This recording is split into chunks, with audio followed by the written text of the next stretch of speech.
when Jerry first started to perform Pepe, oh, I'm sorry.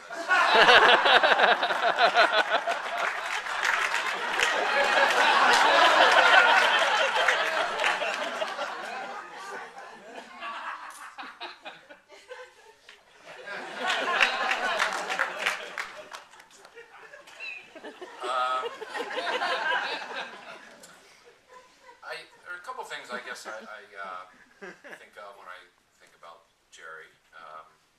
I'm fortunate enough that I was able to work with all of these amazing performers and people with the Jim Henson Company. And one thing that comes to mind is something I think that I learned from them, which is upstaging.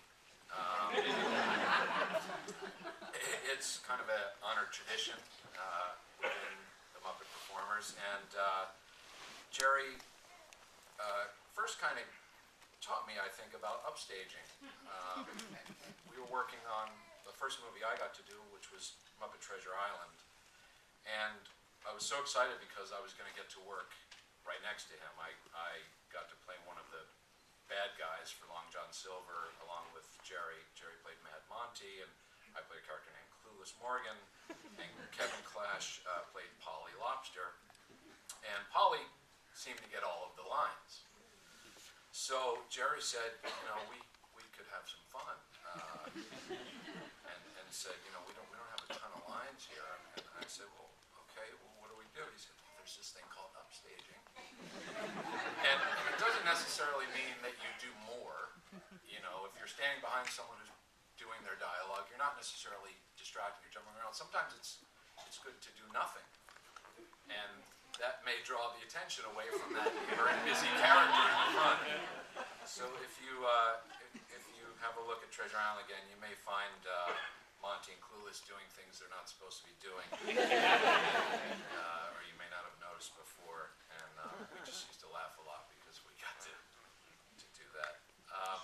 I also was able to perform for the first time directly with Jerry, and I was actually watching a clip of Gobo playing the guitar, and if you watch Gobo's hands, it's pretty amazing the way he plays the guitar.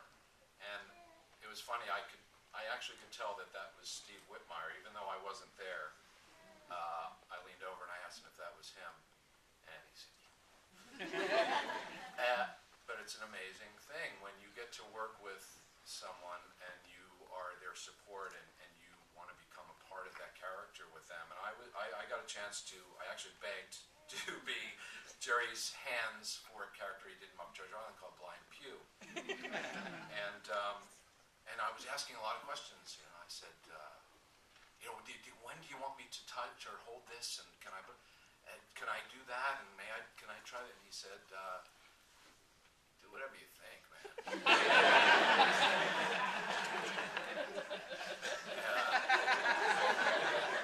And so I got no direction from Jerry at all. But I guess I knew I just needed to follow him because he was so amazing, and if I just listened to what he was doing, maybe I could figure out what to do. And I guess that speaks to Jerry's generosity. You know, he didn't really, he wasn't kind of controlling in the way that he would tell you, you're supposed to do this, you're supposed to do that. He trusted that you would just do what you did and do the best you could. And just a last thing, that as far as generosity goes, there's just again, it's doing Treasure Island, but we were in London, and my wife and I threw a party at our house, and Jerry came over, and my brother happened to be visiting while we were there, and Jerry obviously is a musical guy and travels with his guitar, and my brother also plays guitar, and they ended up hitting it off. They played the whole party, they spent playing the guitar together, and at the end of the party, Jerry decided that he just didn't want to go home with this guitar. He didn't want to carry it home. And so he just gave it to my brother. A Stratocaster guitar, which is pretty amazing. So I believe this is some musical clips, is that right, Craig? From